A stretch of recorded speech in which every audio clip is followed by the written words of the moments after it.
Bueno, muy buenas tardes entonces para todos. Bienvenidos a este espacio, la jornada de conferencias del Grupo de Investigación de Ingeniería y Sociedad. La tarde de hoy vamos a tener entonces dos espacios, un espacio compartido con un par de experiencias en pro pues, de estos procesos investigativos. Para comenzar, vamos a dar lo que es el código de conducta de estas jornadas o de estas conferencias. Recordemos silenciar por favor los micrófonos, desactivar las cámaras durante la sesión de la conferencia. Al final vamos a tener unos espacios para que ambos conferencistas pues, nos permitan interactuar con ellos y dar entonces las opiniones al respecto, levantando la mano, a través del chat también las pueden ir consignando. También, en la medida de lo posible, más adelantico vamos a compartir el enlace de asistencia, pues para que por favor nos dejen el registro de lo mismo. Y como se acabaron de dar cuenta, comenzamos la grabación de este espacio, por lo que su permanencia en esta sesión se da a entender que tienen consentimiento positivo para el tratamiento de los datos personales en términos preinformados. Nuevamente, entonces, bienvenido. Para comenzar, vamos entonces a tener la conferencia o la charla tipo pitch de la evaluación de la disponibilidad de los servicios veterinarios en el municipio rural de Antioquia, Colombia, por parte de John Heider Dávila. John Heider es médico veterinario, magíster en ciencias veterinarias, candidato a magíster, docente en las instituciones técnicas y tecnológicas de la ciudad, socio fundador de Ampatia Vet, clínica veterinaria, socio fundador de Célimo Café, con experiencia en publicaciones en modelación mediante la dinámica de sistemas. En compañía de el profesor Fernando Ceballos, que es ingeniero de sistemas e informática, administrador de empresas, magíster y PhD en ingeniería, docente de nuestro departamento de ingeniería industrial acá en la Universidad de Antioquia. Entonces, le damos la más cordial bienvenida a nuestros primeros expositores en este espacio. Tienen un tiempo aproximado de 10 minutos, luego vamos a dar otro tiempito para las preguntas y comenzamos entonces. Muchísimas gracias a todos. Muchas gracias. Si quieres, yo te confirmo cuando estemos viendo la presentación. ¿Listo? Si quieres, puede ser break tab. No te póngale toda la pantalla. Y pone la segunda. Listo. Listo, John, los estamos viendo y los estamos escuchando. Muchísimas gracias. Listo, perfecto. Bueno, profe, muchas gracias por la invitación y también pues por abrir estos espacios. Bueno, entonces hoy les vamos a hablar de un work in progress que se realizó este año, específicamente en el mes de agosto, en Noruega, en el Congreso Internacional pues, Dinámica de Sistemas. Entonces, el cual tiene como título Evaluación de la disponibilidad de servicios veterinarios en áreas rurales de un municipio de Antioquia, al cual vamos a conocer más adelante.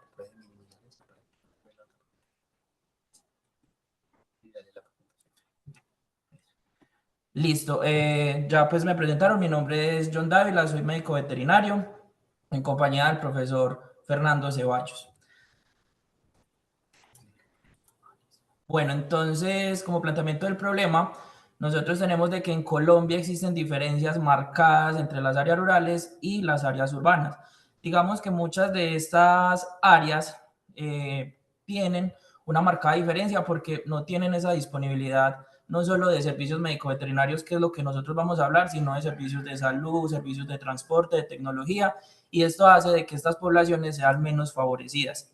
Si bien tenemos de que la medicina veterinaria juega un papel importante en estos contextos rurales, también debemos de mencionar de que hay un sesgo importante el cual se ha observado en nuestro campo, y es que los médicos veterinarios siempre buscamos las grandes industrias. Cuando hablamos, digamos, de extensiones masivas de ganadería o también cuando hablamos de producciones intensivas como lo es la porcicultura y la avicultura.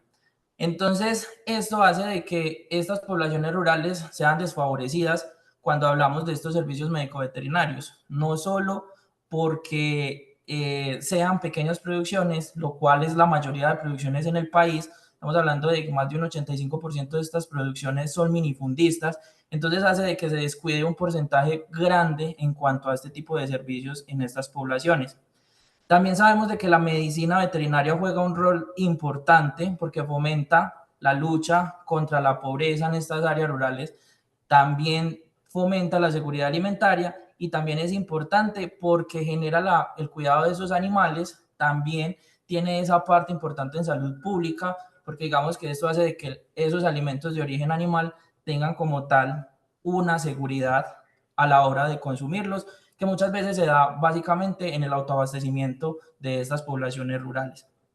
Esto también, digamos que tiene su relación con el cuidado del medio ambiente, también hablamos de la cultura que se vive en cada uno de estos lugares y la economía que juega un rol importante en cada uno de los lugares en donde tenemos como tal la apreciación de la medicina veterinaria. Esto hace de que la sociedad pues pueda tener mejores ingresos, pueda tener también diferentes situaciones particulares que hacen que se mejore la calidad de vida en estos lugares. Entonces, vamos a hablar específicamente del municipio de Peque, el cual se encuentra sobre las estribaciones de la cordillera occidental en la subregión occidente del departamento de Antioquia. Tiene una extensión aproximada de 433.8 kilómetros cuadrados y digamos que su economía se basa básicamente en la ruralidad, es decir, productos de agricultura y agropecuarios como tal. Y el 90% de la economía de este municipio se da en esa área rural que tienen como tal, pues que les mencioné anteriormente. Y estos se dedican básicamente, cuando hablamos ya del contexto agropecuario, lo que es la ganadería, la porcicultura y también la avicultura, pero en producciones minifundistas, es decir, que no se tienen grandes fincas con extensiones masivas que se dediquen como tal a esos procesos. También, digamos, de que esa producción que se genera en este municipio se destina para el autoabastecimiento y la autosuficiencia de esa misma población. Es un municipio que está muy alejado de la capital del departamento, que es Medellín. Entonces, digamos que con esto se fomenta como tal esos procesos en donde se genera esos alimentos, se generan también, digamos, ingresos económicos a partir de estos productos que se generan allá. Cuando nosotros se realizó la identificación de estos factores que pueden afectar como tal esos servicios médico-veterinarios dentro de esta población, se da porque no tienen acceso a los médicos veterinarios o los médicos veterinarios no tienen o no se genera un desplazamiento a cada una de las zonas donde se requieren los servicios, o también desconocimiento muchas veces de que hay médicos veterinarios en la zona que pueden prestar como tal estos servicios a cada uno de estos productores. También hablamos de que el propio municipio, a través de la Secretaría de Agricultura y Medio Ambiente, tiene como tal este servicio de manera gratuita, es decir, la asesoría que se deba de brindar a cada uno de estos productores cuando lo requieran. Pero también hablamos de que estos tratamientos que un médico veterinario puede recomendar, pues muchas veces estas familias o estos agricultores no tienen como tal los recursos económicos para poderlos hacer. Esto básicamente se traduce en que puede haber muerte de animales, también digamos que puede haber disminución de esas ganancias económicas a partir de las ventas de esta, o también puede haber una disminución en la autosuficiencia o en el autoabastecimiento de estos hogares. Esto como tal genera estas pérdidas económicas o también va a generar esa pérdida de alimentos que se puedan observar como tal en cada una de estas familias. Entonces, acá tenemos la hipótesis dinámica, la cual el profe Fernando pues me va a colaborar con la exposición. Ok, bien, para la hipótesis, no, pues vamos a ver. No sé si se alcanza a ver un poquito. Listo, para la hipótesis.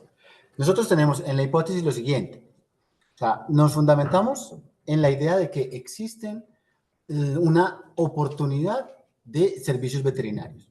La oportunidad de servicios veterinarios genera un efecto positivo sobre la satisfacción y el bienestar de los productores. Es decir, al momento de tener satisfacción de los productores, estos pueden hacer mayor inversión, o sea, pueden generar un efecto positivo de generar inversión en cuidado veterinario, y esto efectivamente puede incrementar la inversión en servicios públicos veterinarios y en servicios públicos, en infraestructura veterinaria pública y diferentes recursos. Hay que tener en cuenta lo siguiente.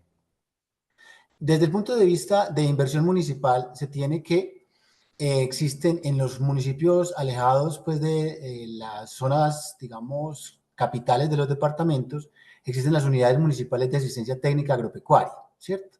Estas unidades municipales de asistencia técnica agropecuaria, conocidas como UMATAS, tienen inversión pública y permiten mejorar la calidad de vida de las personas que tienen algún tipo de explotación agropecuaria. Por lo tanto, las políticas municipales de soporte a estas unidades municipales pueden reducir los costos de procesos veterinarios públicos y en general incrementar el cuidado público veterinario, ¿sí? También, ¿esto qué genera? Genera un ciclo que se cierra, incrementando la oportunidad de servicios públicos veterinarios. También respecto a la infraestructura y recursos, eso también tiene un efecto positivo sobre la oportunidad de servicios públicos veterinarios y, obviamente, esto va a generar la posibilidad de tener un mayor y mejor tratamiento de animales de compañía y de animales de producción, ¿sí? Nosotros tenemos acá una problemática y tiene que ver con las personas que no tienen formación para hacer los tratamientos, ¿sí? Estas personas, conocidas también como teguas, hacen los tratamientos para los animales, pero no necesariamente son apropiados. Por lo tanto, el efecto sobre los animales de producción y los animales de compañía es negativo, o sea, sobre la calidad de vida de esos posibles animales. Efectivamente, este trato sobre estos animales va a generar satisfacción y bienestar para los productores. Y aquí también falta una parte asociada al servicio público veterinario privado. ¿Qué pasa con el servicio público veterinario privado? Tiene que ver con la disponibilidad de infraestructura y recursos privados y otra cosa tiene que ver con los costos de los servicios privados veterinarios. Fundamentalmente, nosotros tenemos que los servicios privados veterinarios también mejoran la oportunidad de los servicios veterinarios, pero efectivamente con un mayor costo. E incluye también la posibilidad de incluir el costo de desplazamiento, que puede ser cubierto por las políticas públicas realizadas por las UMATs.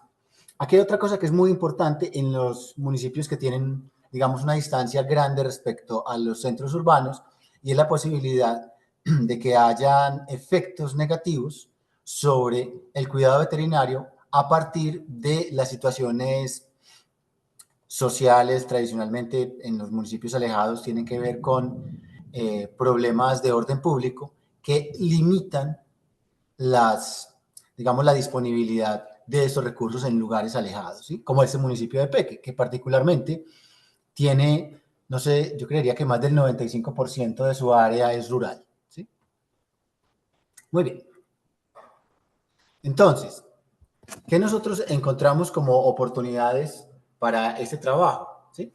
O sea, nosotros estamos haciendo la etapa de formulación, nos falta la etapa de análisis de información, tenemos encuestas que representan información adquirida en campo, falta el análisis de esa información, identificación de algunos, digamos, elementos para hacer definición de estadísticas o variables que me permitan a mí hacer la simulación dinámica, ¿sí? Y otra cosa que también podemos nosotros pensar es que si este modelo llega a buen término, nos va a permitir a nosotros sugerir políticas de mejoramiento de la calidad de vida de las personas que pertenecen a estas zonas rurales, desde digamos, la elaboración posiblemente de cartillas o documentos que definan la forma en la cual se pueden acceder a los servicios públicos veterinarios, a los servicios privados veterinarios, y la forma en la cual puede ser efectiva la inversión pública desde las entidades gubernamentales en estas unidades, pues, de asistencia técnica agropecuaria. No sé qué más se te ocurre a ti incluir.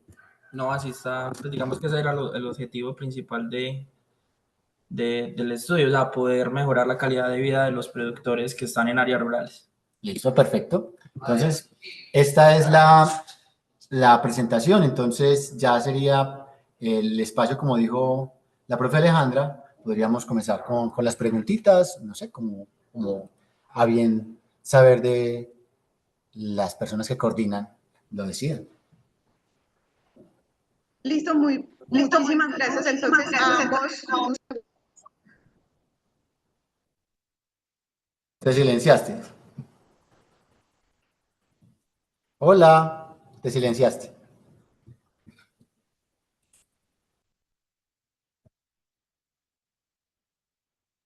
Hola. Listo, Hola, Emma. Listo, ya. Les decía que muchísimas gracias a ambos por la exposición que nos dan en relación al tema del campo veterinario y cómo esa articulación entre la dinámica de los sistemas puede aportar como al norte de lo que son estas respuestas. Yo sí tengo una pregunta en el chat, no hay preguntas, yo acá estoy con el grupo también de producción, no veo ninguna pregunta, una manito levantada. ¿Qué seguiría? Es más como la pregunta que se tiene y ya veo la manito levantada del profesor Julián. ¿Qué seguiría pues tras la modelación? Y luego le damos paso al profesor Julián. Bueno, primero nosotros tendríamos que utilizar los datos que tenemos de las encuestas y de las experiencias de varios veterinarios que han trabajado en rol de veterinario y en rol de practicante de medicina veterinaria en esa misma ubicación, en esa misma región, para construir un modelo de simulación completo. O sea, la siguiente etapa sería hacer un modelo de flujos y niveles que represente la dinámica desde el punto de vista numérico, se puedan evaluar la efectividad de las políticas de inversión desde el punto de vista público y privado, y particularmente poder sacar, digamos, como un listado de posibles sugerencias y también hacer cartillas que permitan comunicarnos apropiadamente con las personas en zonas rurales. Hay que tener en cuenta que un artículo pues, de científico no le va a llegar a una persona en el campo, pero sí le va a llegar la información que dejemos en el municipio o en la UMATA, que puede ser, como John ya lo ha hecho, que nos puede contar, que pueden ser cartillas, ¿cómo se llaman? Sí, de hecho hay muchas posibilidades para poder transmitir esos conocimientos. Puede ser cartillas, charlas, incluso puede ser por medios digitales como WhatsApp, que ya pues digamos es una herramienta que casi que tenemos hoy en día. También puede ser mediante socializaciones. Y lo otro es también, digamos, poder extrapolar como tal estos resultados a más áreas geográficas. Es decir, el campo colombiano se comporta de una manera muy similar en muchas regiones del país. Y eso puede hacer de que también esas sugerencias se observen, esos resultados se observen en otras áreas y también poder hacer la aplicación para mejorar no solamente como esos servicios públicos, sino también la calidad de vida de esos productores que puedan compartir esos mismos estilos de vida, independientemente del área cultural que ellos tengan o de su sistema de producción, porque al fin de cuentas, pues la medicina veterinaria busca eso, fomentar como tal o propiciar o mejorar la calidad de vida de estos productores. ¿Habría luego una siguiente medición o esa sería como el ejercicio final, después de generar esa parte de socialización y sensibilización?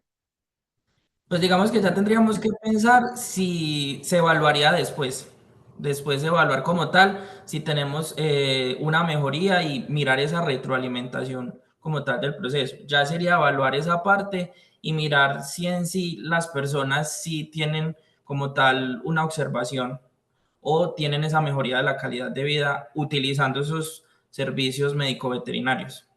Sería un match muy interesante ahí entre ese fundamento y ya la aplicación. Bueno, son ideas locas que se van ocurriendo, pero bueno, el profesor Julián ya le bajo la manito.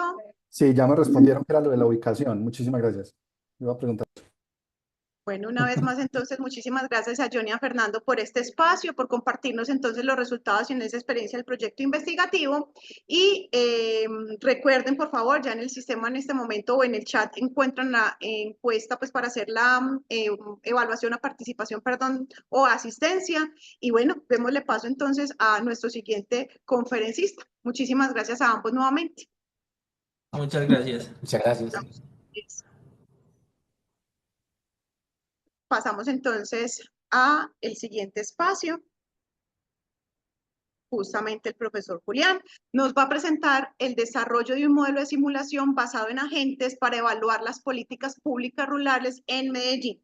El profesor Julián Andrés Castillo es ingeniero de sistemas, es especialista en analítica y Big Data, magíster en ingeniería, docente ocasional de tiempo completo de la Universidad de Antioquia, con más de 18 años de experiencia en temas catastrales y 10 años de experiencia en modelos de simulación. Veamos entonces la más cordial bienvenida al profesor Julián. Julián, muchas gracias. ¿Cómo estás? Muy bien, a ti, profe Alejandra. Muchísimas gracias. No, Bueno, a usted voy muchas a... gracias. Muy gracias. Bienvenidos. Les voy a compartir mi presentación. Dale, yo te ¿Me confirmo. confirmas, por favor, Sí, claro si que la sí. están viendo? Está cargando, la vemos, Julián. Entonces, muchísimas gracias y en un ratico nos encontramos para la sesión de preguntas. Listo. Bueno, les quería contar que... Ya, ahora sí. Bueno, este trabajo, y bienvenidos y muchísimas gracias por la invitación, por parte del grupo de investigación. Este proyecto hace parte, o este trabajo hace parte de un proyecto de investigación que realizamos entre 4 instituciones universitarias: la Universidad de Antioquia, la Corporación Uniremington, la Institución Universitaria María Cano y la Institución Universitaria Digital de Antioquia. Primero vamos a hablar de un contexto. Ya ustedes saben, mi nombre es Julián Castillo, soy docente de la Facultad de Ingeniería del Departamento de Ingeniería Industrial, y vamos a ver cómo la simulación basada en agentes nos permite darse respuesta a ciertos elementos un poco más complejos de la sociedad o de la comunidad, en este caso, que vamos a trabajar. Primero vamos a ver una introducción muy corta a la simulación basada en agentes, y después vamos al plato fuerte, que es la evaluación de políticas agrícolas en la ciudad, en este caso de Medellín, y vamos a ver lo que es el planteamiento del problema, de dónde surge este particular evento, este particular problema. Vamos a ver los objetivos del proyecto, qué datos necesitamos para el proyecto, bajo qué metodología, spoiler, simulación basada en agentes, y los resultados y la discusión de cada uno de ellos. Primero, la simulación basada en agentes viene a dar como una especie de solución de algo de un mundo que no es tan ideal. Es un mundo que es complejo, que tiene muchos enlaces, muchas características y muchas aristas, y trata de comprender lo que es la naturaleza de los mundos sociales. Identificamos un agente como un individuo, como una característica particular que tiene diferentes comportamientos autónomos, tanto propiedades como acciones. Podría casi que emularse un objeto computacional de acuerdo a la programación orientada a objetos. Cuando hablamos de agentes, casi siempre hablamos en plural. Los agentes o los uniagentes están más desarrollados hacia otra temática, hacia otros componentes, pero cuando hablamos de agentes es una forma de modelar un fenómeno, un comportamiento, una situación y las interacciones que hay entre ellos. Es decir, cómo dos personas, porque puedo modelar personas, pueden interactuar entre sí, y esas personas pueden tener diferente estatura, pueden tener diferentes características, diferentes acciones, diferentes gustos, diferentes características. Y esto hace que la simulación basada en agentes sea muy potente para poder identificar esos comportamientos que pueden aplicarse de manera promiscua, de manera muy amplia y muy generalizada. En los últimos 20 años, la simulación basada en agentes ha venido creciendo muy rápidamente, y una de las características importantes de ese crecimiento es la forma en la que yo puedo desarrollar o reformular ciertos componentes de la simulación. Y esta gráfica me parece a mí muy bonita porque vemos todos los 3 paradigmas de la simulación, en donde vemos los eventos discretos, la dinámica de sistemas y la simulación basada en agentes.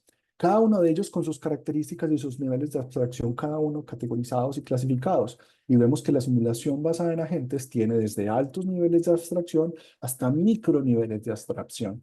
Y tiene diferentes comportamientos que permiten saber si está primordialmente discreto o primordialmente continuo, en donde vemos a la derecha lo que es la parte de la dinámica de sistemas, que es principalmente continuo, en donde los agentes está separado y vemos que está relacionado como con eventos más discretos.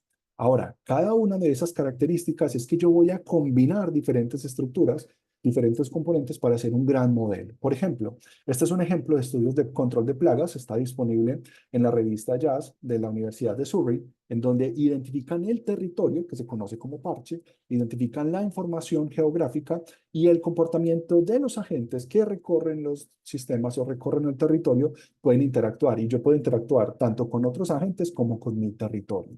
Ahora, las escalas son escalas muy compuestas y muy abiertas, perdón, y muy abiertas, en donde tengo desde fenómenos de migración hasta fenómenos de movimientos dentro de ciertos espacios muy pequeños y muy detallados. Y desde eso yo puedo identificar la percepción de los individuos para ser creados desde comportamientos o desde características que tengan en este. Y yo puedo determinar la escala de acuerdo a los atributos, propiedades y métodos que tengan cada uno de los elementos. Es decir, como si fuera un objeto. Y cada uno de ellos yo le puedo programar autonomía, heterogeneidad, actividad, aprendizajes, adaptaciones. Puedo incluso darle objetivos de muerte o de nacimiento. Puedo emerger o en este caso, morir ciertas características. Un ejemplo muy sencillo y muy claro fue, por ejemplo, en el proceso del COVID de hace por ahí 4 añitos, que no queremos recordar porque afectó ciertos comportamientos, pero muchos de los modelos con los cuales se evaluó la propagación, la recuperación y la evaluación de la enfermedad fue hecho con simulación basada en agentes. Si desean escanear el QR que se encuentra en este momento en pantalla, pueden ir al documento que es del Washington Post, de un periódico reconocido que contó con el aporte de un docente de Estados Unidos, en donde evaluaba el comportamiento de cómo es el cambio a través del tiempo de la infección, evaluación, recuperación de las personas que estaban en este caso afectadas por COVID. Listo, ya con eso terminamos la introducción a la simulación de basada en agentes, ya somos expertos, ya lo que conocemos es cómo vamos a hacer el caso. Listo. Este documento, el proyecto, tiene como un modelo de simulación que ya fue publicado, ya está disponible en la revista Sustainability, en la cual pueden acceder con este QR. Es diferente del anterior. El anterior era el QR del Washington Post, en donde estaba lo del COVID. Con este lo pueden escanear o pueden acceder al enlace y ya está ahí el modelo que ya está publicado. Ese fue el resultado o el producto que hicimos del proyecto de investigación. Y ese proyecto de investigación está enmarcado desde un modelo híbrido de Machine Learning con simulación basada en agentes para evaluar las políticas públicas. Recuerden que es un proyecto de 4 instituciones, donde la Universidad de Antioquia estamos el profesor Ceballos y yo, de la Universidad Remington la profesora Lina, de la María Cano la profesora Natalia y la Dio Digital la profesora Elizabeth. Listo, empecemos. ¿De dónde viene el problema?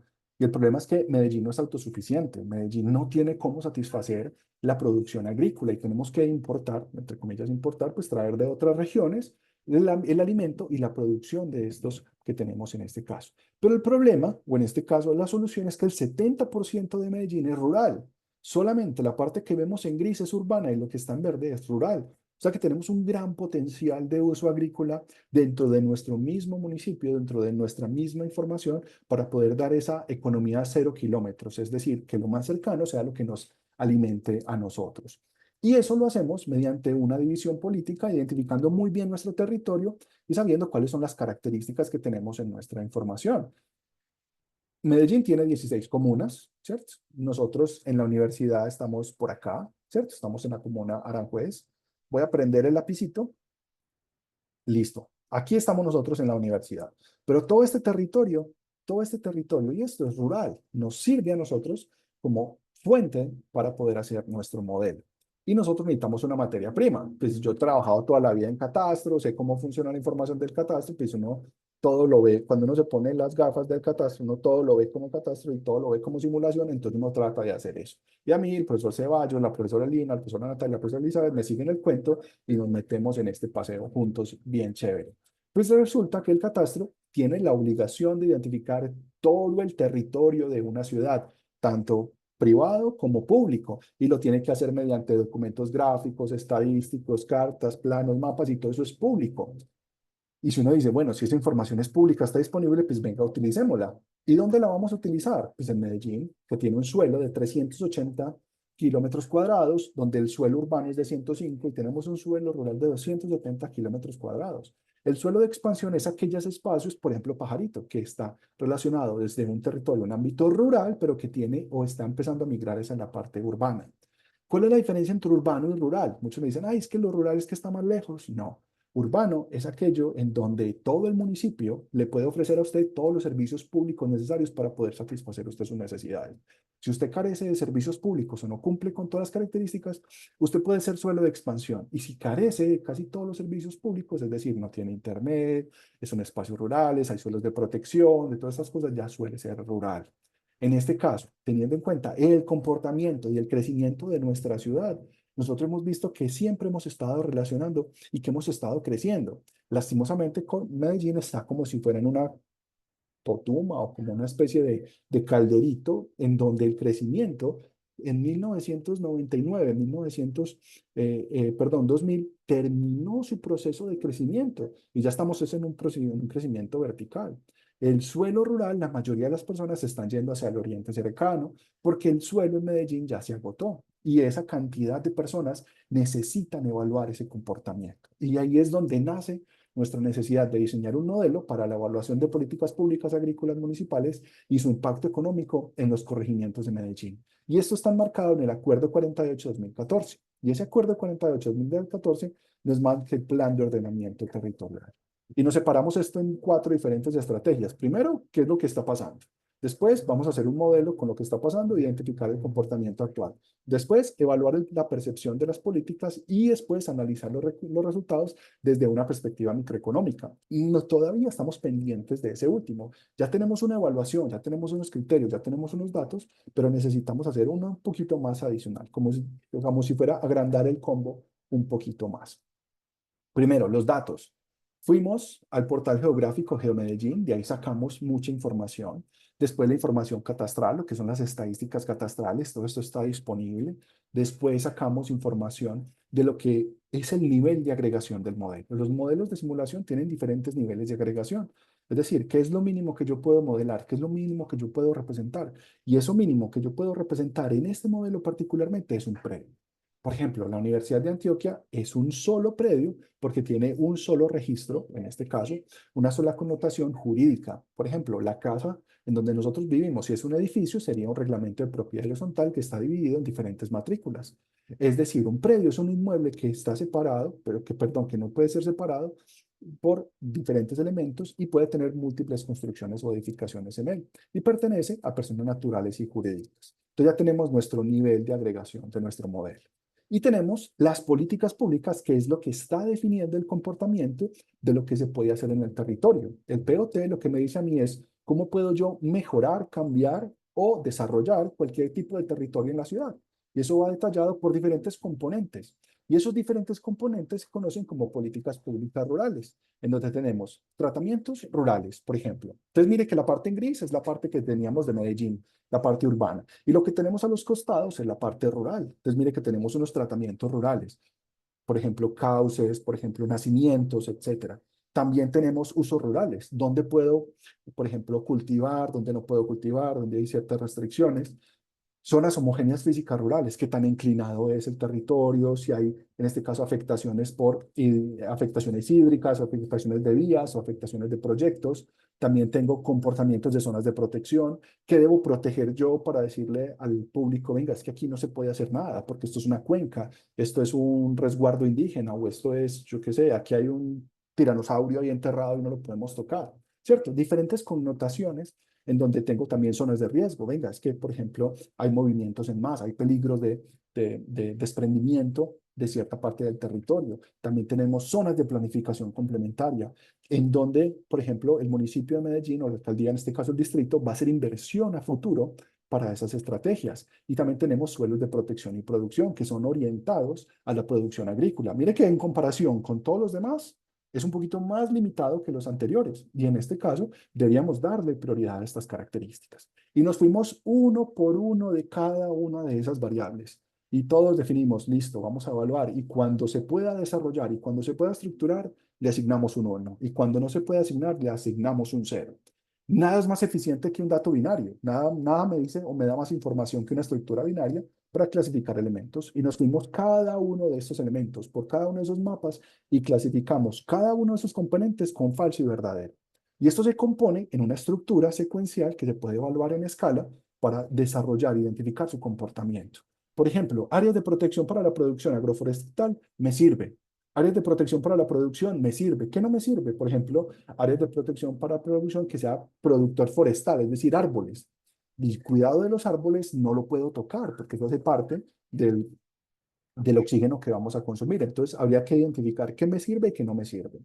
Luego de que combinamos o binarizamos todas esas estructuras, pasamos a un concepto de agrupación o de clasificación. Es decir, la inteligencia artificial me va a decir a mí, venga, con base en la información que ya tenemos, evaluemos todos los componentes que los seres humanos no vemos, porque los seres humanos no somos muy buenos para evaluar las relaciones numéricas, matemáticas que existen entre los datos, y me dice que puedo hacer aglomeración o clusterización bajo dos características, una que es Camins y otra que es el comportamiento jerárquico.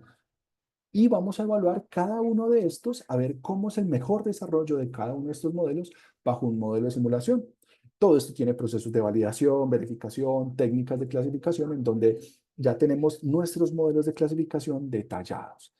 Particularmente pueden ver que aquí se ve casi que un modelo o un mapita de la ciudad de Medellín. Si lo ponemos encima del otro, vemos que cada uno de esos punticos me dice que cada nivel de agregación tiene una clasificación particular. Y los que son más claritos están agrupados de cierta manera o son similares, y los que son más rojitos están acumulados o están agrupados de manera similar. Teniendo en cuenta esto, ya podemos pasar a la metodología. Entonces ya sabemos que vamos a utilizar simulación basada en agentes, ¿cierto? Nos venimos para acá, porque me permite la vinculación geográfica de la información dentro de los modelos de simulación. Y ya sabemos hacia qué espacio nos vamos a trabajar. Entonces nosotros vamos a tener una escala meso o una escala mediana y vamos a estar trabajando en años, porque las políticas públicas se declaran en años y yo no me puedo salir de ese nivel de connotación. Como no me puedo salir de ese nivel de connotación, tengo que estar enmarcado dentro de las características que mi información me brinda. Entonces, mi escala intermedia y mi comportamiento en años. Una vez tenga mi comportamiento en años, necesitamos un protocolo, una receta. La receta que voy a seguir es el protocolo DD, muy utilizado, adoptado, creado por Don Volcker, Don Berger, Don Donald, Don Gary, Don Jar, Don Steven, cada uno de ellos muy tesos y han evaluado y han desarrollado diferentes iteraciones del protocolo. Ya estamos en la cuarta iteración del protocolo y fue concebido debido a la falta de documentación de diferentes estructuras de los modelos de simulación. Entonces eso es como una regla, como una estructura muy fija. Entonces tiene que hacer esto, tiene que hacer esto, tiene que hacer esto. Y nosotros seguimos cada uno de esos propósitos. Y el resultado es evaluar, en este caso, las políticas públicas mediante el uso de la clasificación del Machine Learning y el comportamiento de esos agentes de acuerdo a su clúster y su entorno. Ya tenemos la información separada, tenemos los agentes, tenemos la información, tenemos los datos y tenemos los clústeres, perdón, los agentes todavía no los tenemos. Tenemos el clúster, la información y los datos. Pero todo está separado. ¿Cómo hago para integrar esa información? ¿Cómo hago para llevarla a un solo comportamiento? Pues le pongo un agente. Y los agentes se pueden ubicar en el territorio y en este caso lo hicimos por decisión unánime, en este caso es en el centroide. Cada polígono, cada estructura, en este caso digital, tiene un centroide, que es el punto equidistante de todos los extremos en promedio de todo el territorio. Cada uno de esos dibujitos que ustedes ven ahí es un lote, es una propiedad, es un territorio en donde está relacionado con dueños y con agentes. Y a cada uno de esos agentes es un objeto, y yo le puedo agregar atributos, propiedades y métodos. Y tiene toda esta chorrera de propiedades, es decir, variables. Es como si tuviera una variable por cada uno de ellos. Entonces yo le puedo decir, venga, usted está ubicado en este punto, usted tiene esta suma de características, usted tiene esta área de lote, porque debo conocer el territorio. Usted tiene esta destinación, usted es residencial, comercial, usted es una vía, usted es un colegio, entonces yo tengo conocimiento de qué destinación es cada uno de ellos. Y con base en todas estas características, porque cada uno de ellos va a tener qué tipo de clasificación tiene para 8, 9, 10, hasta 15 y diferentes tipos de clasificación en este caso. Una vez cada uno de ellos tiene todas estas variables, todas estas características, yo lo que hago es definir cuáles son las características de evaluación de mi modelo. Y las características de evaluación de mi modelo son que tengo dos tipos de clúster, tengo una cantidad de clasificación o de aglomeración de 8 a 15. Puedo mostrar las tortugas, en los modelos de agente las tortugas son las casitas que nosotros pusimos ahí y se les conoce como tortugas. Y el área mínima es el comportamiento o el área que representa en el territorio esos datos. Entonces yo tengo para los de 100 metros, de 0 a 100, de 100 a 200, de 200 a 500 y así sucesivamente. Y los predios o radios o predios en un parche quiere decir que yo voy a evaluar cuántos a mi alrededores son similares a mí. En este caso, un píxel de lo que vimos ahorita donde están las casitas equivale a 32 metros y un parche, que es un rectángulo, perdón, un cuadrado que representa el mapa, equivale a 880 metros. Teniendo eso en cuenta, solo permito, en este caso, el orden de acción es, solo voy a evaluar aquellos que cumplan con ciertas características. Es decir, voy a estar por encima del Pareto de cada uno de ellos, en donde el promedio de las políticas públicas, porque están en unos y cero, entonces si las sumo y las promedio y es mayor a 0.8, me sirve. O que su sumatoria sea mayor o igual a 8. Entonces ya tengo cuál es mi criterio de aceptación. Es muy estricto porque no me puedo equivocar con el territorio. Yo me puedo equivocar en otros espacios. Por ejemplo, aquí estoy modelando la fila o el comportamiento de una cola en la miguería. Eso yo me puedo equivocar. Yo puedo tener unos gaps relativamente, por así decirlo, amplios en ese sentido. Pero en este caso con territorio debo ser muy preciso, por eso lo pusimos tan alto. Y en ese caso debo evaluar cuál es el siguiente comportamiento. ¿Qué me sirve? Por ejemplo, las casas que puedan tener una producción agrícola, que usted tiene su finca, pero no la está produciendo, pues póngala a producir, ¿cierto? Por ejemplo, los predios que no están construidos, que son lotes de especulación o lotes sin algún tipo de producción, esos son los que me sirven a mí. Entonces, me sirven a mí casas o lotes o que tengan ciertas características. Después, ¿cuántos clústeres o cuántos elementos voy a clasificar? Voy a dividirlos en 8 grupos, en 12 grupos o en 15 grupos, equidistantes cada uno de ellos. Ahora, voy a evaluar cómo es el comportamiento a medida que voy evaluando cada uno de ellos. Y el modelo evalúa cada uno de ellos y va evaluando qué hay a su alrededor. Y él está pendiente así como mirando para todos lados. Venga, ¿qué hay a mi alrededor que son similares a mí y yo no soy similar a ellos y puedo cambiar para mejorar? Y la prioridad es cambiar hacia una producción agrícola, favorecer la producción agrícola. Entonces él va escaneando y va evaluando cada uno de ellos. Cada una de esas casitas que pusimos va a evaluar, dependiendo del rango de visualización o las gafas que le vamos a poner, de si puede ver a 100 metros, a 200 o a 500 o a 1000 metros de distancia. Dependiendo de ese comportamiento, yo voy a contar cuántas hay en ese sector y voy a evaluar si sirven o cuál es la prioridad en ellas. Y dependiendo de la prioridad, voy a cambiar. Y después verifico si cada uno de esos clústeres o cada una de esas variables realmente, después de recorrer todos los agentes, han resultado con cambios y si han tenido cambios. Ahora, eso lo tenemos ahí, en malla, en datos, en información. Ahora, lo que tengo que hacer es extraer esa información porque todo eso está en memoria y lo tengo que pasar a un archivo plano. Y esos archivos planos son gigantescos y uno estudió pues, y uno dice, hagamos eso con Python. Entonces uno le tira Python a la cosa, hace las analíticas y me dan unos resultados. Y esos resultados, después de establecer un criterio de repetición, hay unos criterios de réplicas, hay unos criterios de ajuste de estado estable que se realizaron, validación, verificación y calibración, que junto con el profesor Ceballos los hicimos en este caso, que no me vaya a pasar del tiempo, 2:46, voy muy bien, y evaluamos y cumple con todas las estrategias. Recuerden, los criterios de validación, verificación y la profundización del algoritmo, incluso el algoritmo de evaluación está en el documento, ¿listo? Por si lo quieren ver. Entonces, ¿qué resultados tenemos? Primero, que nosotros conocemos la ubicación exacta de dónde está ubicado el comportamiento, de dónde está la información, de dónde están las características. Después, que yo logro determinar con un alto nivel de agregación cuál es la evaluación de esas políticas públicas y puedo comparar cuántos predios cambiaron por cada uno de los escenarios que tenemos. Y los resultados son los siguientes. En azulito, a mí me gusta todo en azul y rojo y ya la mayoría saben por qué. Entonces, en azulito están las configuraciones jerárquicas y en rojito están las de Camins. Lo que yo estoy buscando es mayor cantidad de cambios, porque tenemos políticas públicas de más de 10 años.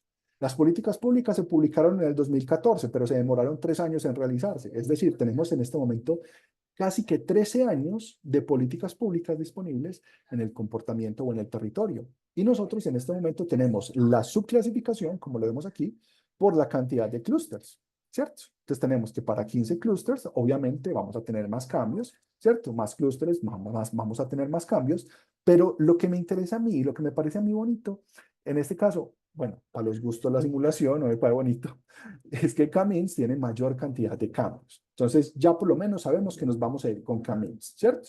Y vemos aquí la cantidad de predios que cambiaron de acuerdo a ese comportamiento.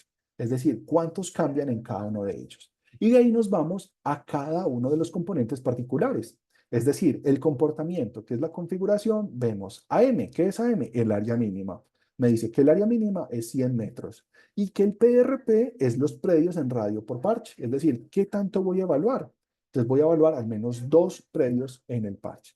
Y CC me dice cantidad de clústeres, es decir, que para 15, las 50, 60, 70, 80 y 90 son clasificaciones numéricas que se le dan a los corregimientos, 90 Santa Elena, 80 San Antonio de Prado y así sucesivamente. Me dice que el que más cambios obtuvo fue esta configuración, donde tenemos 3.208 cambios. Después, también hará de 100, PRP de 1.5, CC15 y 3.193. Ahora, nosotros ya tenemos el comportamiento, ya tenemos las características, ya tenemos la información. Ahora, esas posibles configuraciones, lo que me dicen a mí es que hay un rezago en las políticas públicas, que hay una diferencia, que hay una mejora, hay una capacidad de evolucionar y de cambiar las características que tenemos en el desarrollo territorial que está en este momento en la ciudad.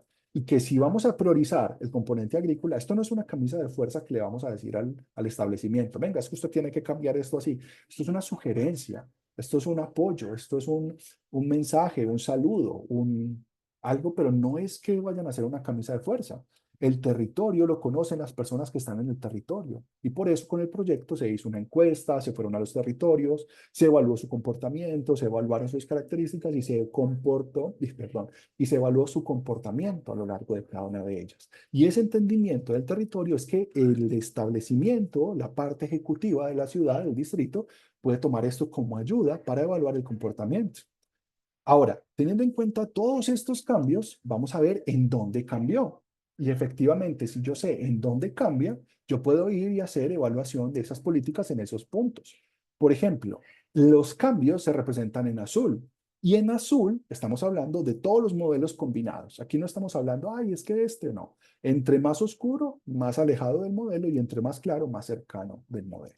Entonces, cada uno de ellos me indica dónde hubo cambios, y yo puedo ir como como ente de regidor o ente ejecutivo, puedo ir y evaluar el comportamiento de ellos, y puedo ir, por ejemplo, a la vereda Medialuna, Piedras Blancas y Piedra Gorda y Piedras Blancas, y decir, venga, aquí hay un segmento lineal en donde hubo cambios, donde realmente hay una necesidad de adecuación de esas políticas. O me puedo ir para la vereda, por ejemplo, el patio, o en este caso para la loma, y vemos que hay un bloque súper continuo, súper bonito en azulito, que me dice, venga, es que hay un cambio. Y podemos observar que esta parte que está donde está la vía, en salida al occidente, vemos que se conserva tal y como está, porque mucho de ese territorio se ha convertido en territorios comerciales, en puntos neurálgicos en donde una vía siempre dinamiza el comportamiento comercial de los elementos o de los sentidos. O me puedo ir en este caso para la verde o para la culta, que son veredas de San Antonio de Prado, en donde tenemos un montón de segmentos continuos que pueden ser propicios del cambio,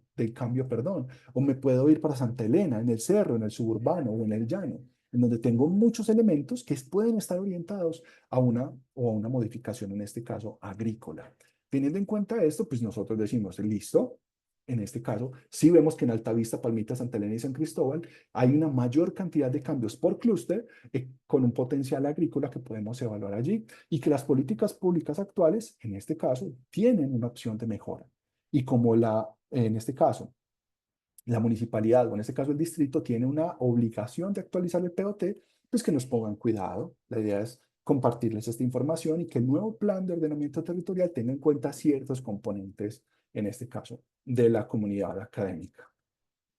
No siendo más, la bibliografía fue presentada a lo largo de la presentación, está disponible como en la parte inferior, y en este caso tenemos el espacio para preguntas, y síguenos en nuestras redes sociales. A la izquierda, el grupo de Ingeniería y Sociedad, y a la derecha, nuestro semillero. ¿Listo? Escanéenlo y ya me cuenten. Y muchísimas gracias por su atención. Voy a ver el chat que no lo estaba viendo, por si tienen alguna duda, sugerencia, queja, reclamo. Profesor Julián, muchísimas gracias por el espacio. Una pregunta que tenemos de acá del público, así, al principio en la caracterización, ¿qué aspectos de la realidad de Medellín no están capturados por el modelo? Aspectos de la realidad, todo lo que tenga cambios en los últimos 10 años. Nosotros estamos tomando la información oficial de los datos del POT, del Plan de Ordenamiento Territorial, y eso tiene 10 años de rezago. La ventaja es que el catastro ha estado muy al día con esa información de actualización catastral. Entonces, lo que nos deja atrás el POT nos lo trae un poquito por el lado del catastro, que está al tiempo actualizado, y es obligación del catastro saber qué es un predio residencial, qué es un predio comercial, y los predios comerciales salen automáticamente del modelo, porque un predio comercial tiene pues su destinación fija y detallada. Lo que me interesa son casas, por ejemplo, lotes, por ejemplo, espacios en donde tengan algún tipo de orientación o vocación de agricultura. Entonces hay como una especie de rezago. Igual la idea es la retroalimentación del campesino, la retroalimentación del campo, la retroalimentación de estos espacios, y ya estamos en este momento en la fase 2, en el planteamiento de la fase 2, que es evaluar el comportamiento, evaluar cómo son las políticas y cómo podemos agregarle esa parte económica, ponerle variables económicas al modelo. Muchísimas gracias. No sé si alguien más tiene otra pregunta del público acá presente o del público en línea.